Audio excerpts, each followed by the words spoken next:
कहानी शुरू होती है और हम फिल्म के मेन कैरेक्टर अनीता नीडी को देखते हैं, जो कि एक पागल खाने के अंदर मौजूद होती है। नीडी का बिहेवियर बिल्कुल नॉर्मल नहीं होता, वो बहुत एग्रेसिव होती है। इसी पागल खाने की एक नर्स नीडी के पास आती है और उसे खाना खाने का कहती है, लेकिन जवाब में नीडी उस नर्स को मारना शुरू कर देती है और उसके मुंह पर स्पिट भी करती है, यानी कि उसके मुंह पर थूकती है। और नीडी को सजा के तौर पर एक अंधेरे वाले ऊंचे कमरे में बंद कर दिया जाता है। यहाँ पर अनीता नीडी अपने पास्ट के बारे में सोच रही होती है। उसे अपनी पिछली तमाम लाइफ याद आती है। वो अपनी बेस्ट फ्रेंड जेनिफर के बारे में भी सोचती है। जेनिफर और नीडी बहुत अच्छे दोस्त होते हैं। अब कहानी पास्ट में चली जाती है और यहाँ पर हम एक गांव डेविल्स केटल को देखते हैं और ये दोनों इसी गांव से बिलोंग करती हैं। बेसिकली इस शहर का नाम एक झरने की वजह से पड़ा था। इस झरने का गिरने वाला तमाम पानी एक होल के अंदर चला जाया करता था और किसी को आज तक मालूम नहीं हुआ था कि इस होल में जाने वाला पानी आखिरकार जाता कहाँ है। इसी मकसद के लिए बहुत से साइंटिस्ट, रिसर्चर्स और कॉमन लोग भी इसको मालूम करने की कोशिश करते हैं, लेकिन सब नाकाम रहते हैं। अब हम अपनी मेन स्टोरी की तरफ वापस आ जाते हैं। जेनिफर अपने कॉलेज की बहुत मशहूर, खूबसूरत, पॉपुलर और नाइस लड़की मानी जाती है, जबकि दूसरी तरफ अनीता नीडी अपनी बेस्ट फ्रेंड से बिल्कुल अलग होती है। ये दोनों आपस में बेस्ट फ्रेंड तो हैं, लेकिन बाय नेचर या ट्रेड्स के मुताबिक ये दोनों एक दूसरे से बिल्कुल अलग हैं। जेनिफर तो बहुत फेमस है, लेकिन नीडी काफी शाय और बिल्कुल भी फेमस नहीं होता, ना ही जेनिफर की तरह खूबसूरत। नीडी का एक बॉयफ्रेंड भी होता है जिसका नाम चिप है, लेकिन नीडी अपने बॉयफ्रेंड से ज्यादा अपनी फ्रेंड जेनिफर को फोकियत देती है, जिसकी मिसाल ये है कि जब जेनिफर नीडी को कहती है कि रात को हम एक लोकल बार में चलेंगे, वहां पर एक बैंड परफॉर्म करने वाला है, हमें बहुत मजा आने वाला है, तो नीडी जेनिफर को वैल्यू देती है, ना कि अपने बॉयफ्रेंड को, और अब वो उस बार में चले जाते हैं। इस पार्टी में जेनिफर एक बैंड परफॉर्मर निकोलाई की तरफ अट्रैक्ट हो जाती है। वो उसे पसंद करने लगती है और वो उसे ड्रिंक की भी ऑफर कर। जब जेनिफर निकोलाई के लिए ड्रिंक लेने के लिए जाती है तो निकोलाई अपने किसी दोस्त से जेनिफर के मुतालिक कुछ बातें करता है, जिनको नीडी सुन लेती है और नीडी को उसकी की गई बातें बिल्कुल पसंद नहीं आती। नीडी ये बातें जेनिफर को बताती है, लेकिन जेनिफर उनको नजरअंदाज कर देती है और कहती है कि इग्नोर इट। अब बैंड की परफॉर्मेंस शुरू हो जाती है,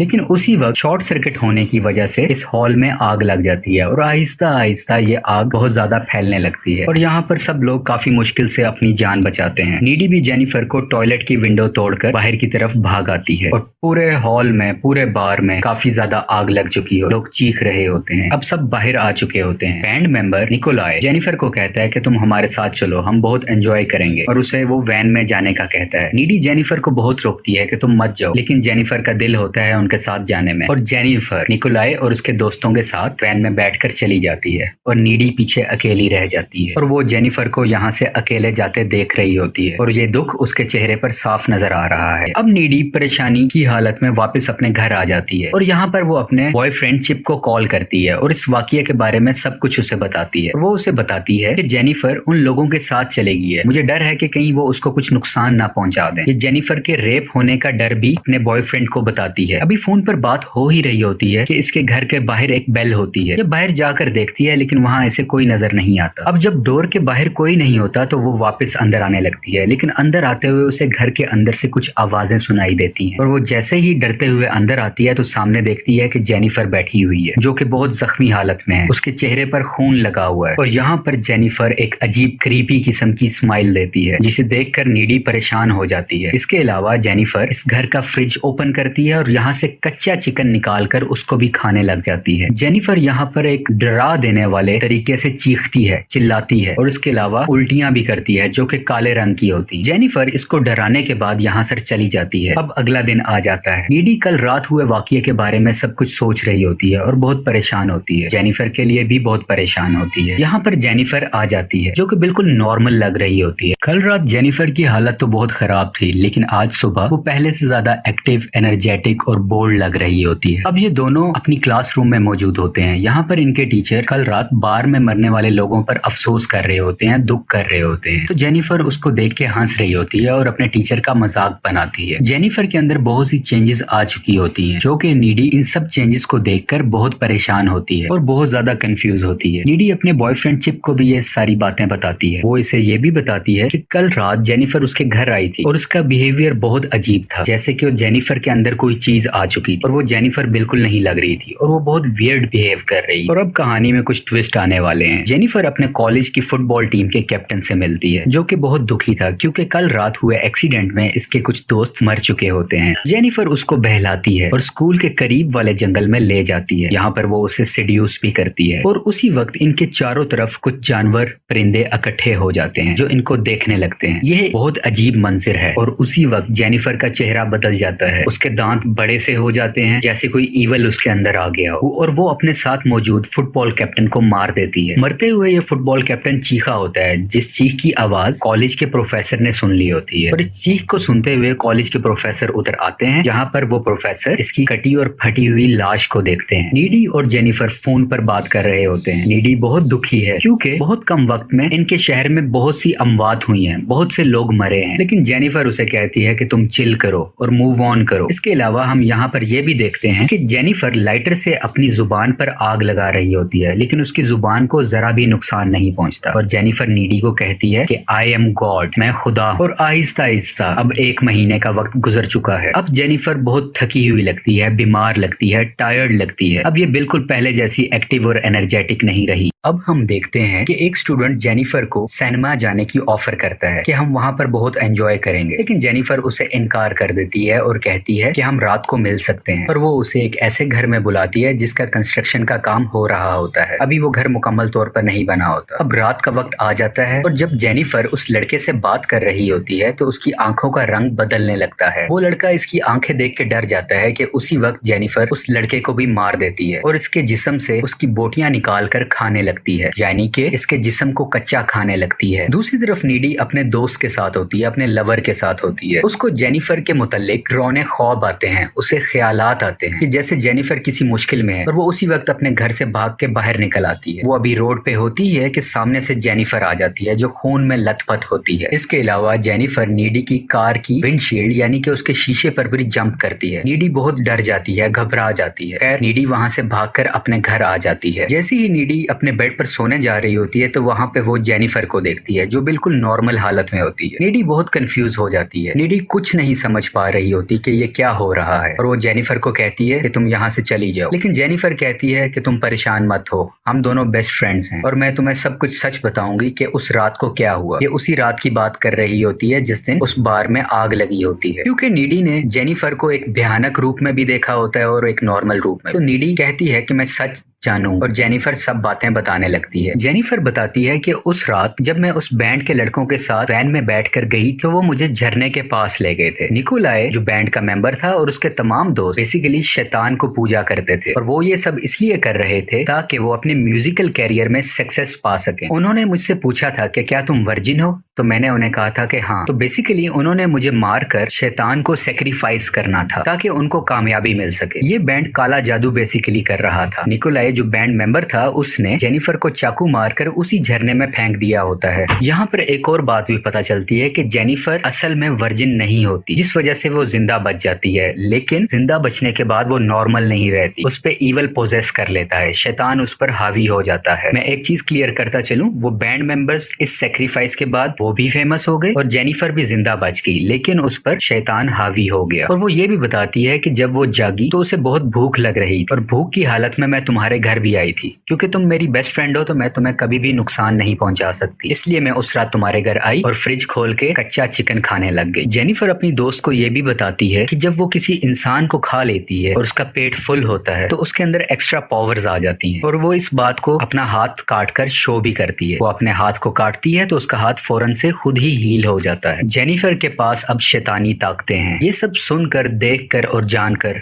नीडी बहुत डर जाती है और वो जेनिफर को कहती है कि यहाँ से तुम चली जाओ, मुझे इस वक्त और कोई बात नहीं करे। और जेनिफर इसके घर की खिड़की से कूदकर बाहर चली जाती है, लेकिन ये खिड़की 2nd फ्लोर पर होती है जो कि जमीन से तकरीबन 12-13 फुट के फासले पर होती है। इतनी बड़ी जंप देखकर नीडी और घबरा जाती है। नीडी इस मामले की मजीद इंफॉर्मेशन के लिए अपने टाउन की लाइब्रेरी में जाती है और वहाँ पर वो पैरानॉर्मल बुक्स की रीडिंग करती है ताकि वो सच को जान सके और कोई हल निकाल सके। बुक रीडिंग से नीडी को पता चलता है कि उस बैंड से गलती हुई थी, क्योंकि वो जेनिफर को वर्जिन समझ रहे थे। उसके बदले में वो लोग तो फेमस हो गए, लेकिन जेनिफर पर शैतान हावी हो गया और अब जेनिफर को ठीक करने का एक ही तरीका है कि उसके दिल में चाकू मार दिया जाए, क्योंकि इसके अलावा और कोई हल नहीं है इस बुक के मुताबिक। इसके अलावा नीडी ये सब बातें अपने लवर चिप को भी बताती है, लेकिन चिप इसकी बातों पर ज्यादा ध्यान नहीं देता और ना ही यकीन करता है। वो नीडी को कहता है कि तुम किसी साइकेट्रिस्ट को दिखाओ। इसके अलावा नीडी को यह भी पता चलता है कि जेनिफर के लिए लोगों को मार के खाना बहुत जरूरी है, क्योंकि अगर वो उन्हें नहीं नहीं खाएगी तो वो पहले जैसी खूबसूरत नहीं रही। तो खुद को खूबसूरत और जवान रखने के लिए जेनिफर को लोगों को मार के खाना जरूरी है। अब से कुछ दिन बाद इनके कॉलेज में एक डांस फंक्शन भी होता है जहाँ पे बहुत से लोग इकट्ठे होने वाले होते हैं। नीडी इसलिए भी परेशान होती है कि जेनिफर उस फंक्शन में किसी न किसी को मार ना दे, बल्कि वो और ज्यादा इसलिए भी परेशान होती है कि नीडी का बॉयफ्रेंड चिप की जान को भी खतरा हो सकता है और वो अपने बॉयफ्रेंड को भी कहती है कि तुम उस फंक्शन में मत आना। लेकिन इसका बॉयफ्रेंड हंस के बात को टाल देता है और कहता है कि कुछ नहीं होगा, तुम रिलैक्स रहो। अब डांस डे का दिन आ जाता है। इस फंक्शन में सब लोग डांस कर रहे होते हैं। नीडी यहाँ पर अपने बॉयफ्रेंड का इंतजार कर रही होती है, लेकिन अब तक चिप नहीं आया होता और दूसरी तरफ जेनिफर भी वहां पे अवेलेबल नहीं हो। उसके जहन में बहुत से बुरे ख्यालात आते हैं। वो डर जाती है कि इधर फंक्शन में ना तो चिप है ना ही जेनिफर, और इस परेशानी की हालत में वो उस फंक्शन से भागकर घर की तरफ आती है। नीडी को चिप के घर से पता चलता है कि वो अभी ही कुछ देर पहले वॉक करता हुआ कॉलेज फंक्शन अटेंड करने के लिए गया है और नीडी भी परेशानी की हालत में उसी तरफ भागना शुरू कर देती है। दूसरी तरफ चिप को रास्ते में जाते हुए दिखाया जा रहा होता है जहाँ पर जेनिफर इससे मिलती है और जेनिफर चिप को गुमराह करती है कि नीडी का किसी और के साथ अफेयर था और यही वजह है कि वो तुम्हें ज्यादा इंपॉर्टेंस नहीं देती। और इनके दरमियान और भी बहुत सी बातें होती रहती हैं। बातों बातों के दरमियान ये इसे एक खंडर की तरफ ले जाती है। जेनिफर का हमेशा से तरीका रहा होता है कि पहले वो किसी को सिड्यूस करती है और फिर उसे मार देती है। जेनिफर चिप के करीब जा ही रही होती है कि चिप उसे रोक देता है क्योंकि वो नीडी से प्यार करता है और वो नहीं चाहता कि कोई और लड़की उसके करीब आए। इस चीज को देखते हुए जेनिफर को बहुत गुस्सा आ जाता है और वो गुस्से में चिप पर अटैक कर देती है, उस पर हमला कर देती है। जेनिफर का ये रूप बिल्कुल शैतानी है। दूसरी तरफ हम देखते हैं कि नीडी इन दोनों की तलाश में भी वहां पहुंच जाती है। नीडी देखती है कि जेनिफर उसके लवर के गले पर काट रही होती है, उसको मारने की कोशिश कर रही होती है और ये बिल्कुल खून से भरी होती है, लेकिन नीडी भी उधर कूद जाती है और अपने लवर को बचाने की कोशिश करती है। नीडी जेनिफर को धक्का देती है, उससे लड़ती है और उसके मुंह पर स्प्रे भी करती है ताकि वो दूर हो जाए। जेनिफर को यहाँ पर मजीद गुस्सा आ जाता है और वो गुस्से की हालत में कहती है कि वो सिर्फ लड़कों को नहीं मार बल्कि लड़कियों को भी मार सकती है। और उसी के बाद जेनिफर अपनी शैतानी ताकत की मदद से हवा में उड़ने लगती है। इन दोनों दोस्तों के दरमियान काफी बहस होती है और जैसे ही जेनिफर नीडी को मारने लगती है तो जख्मी हालत में पड़ा हुआ चिप एक रॉड की मदद से जेनिफर पर हमला करता है और वो रॉड उसके पेट में घुसा देता है, जिसकी वजह से जेनिफर बहुत घायल हो जाती है। जेनिफर बहुत थक चुकी होती है क्योंकि उसका बहुत ब्लड लॉस हो रहा होता है और वो वहां से चली जाती है, लेकिन नीडी यहीं पर अपने लवर के साथ मौजूद होती है जो उसकी आंखों के सामने मर रहा होता है और बिल आखिर मर जाता है। नीडी बहुत उदास होती है और गुस्से में भी वो हर हालत में जेनिफर से बदला लेने जाती है और इसी बदले के लिए वो जेनिफर के घर जाती है। जब नीडी जेनिफर के रूम में आती है तो इन दोनों के दरमियान फाइट शुरू हो जाती है और इसी फाइट के दरमियान जेनिफर नीडी के गर्दन पर काट भी लेती है। खैर लड़ाई होती रहती है और बिल आखिर नीडी जेनिफर के दिल के अंदर एक चाकू नुमा बड़ा सा ब्लेड डाल देती है, जिसकी वजह से उसका खून बहने लगता है क्योंकि नीडी ने पढ़ा होता है कि जेनिफर को मारने का एक ही इलाज है कि इसके दिल पर हमला किया जाए। और इसी लम्हे के बाद जेनिफर और उसका डेविल यानी कि उसका शैतान वहीं पर खत्म हो जाता है। लेकिन इन चीखों की आवाजें सुनकर जेनिफर की मॉम उसके कमरे में आती हैं और वो देखती हैं कि नीडी ने उनकी बेटी को जान से मार दिया होता है।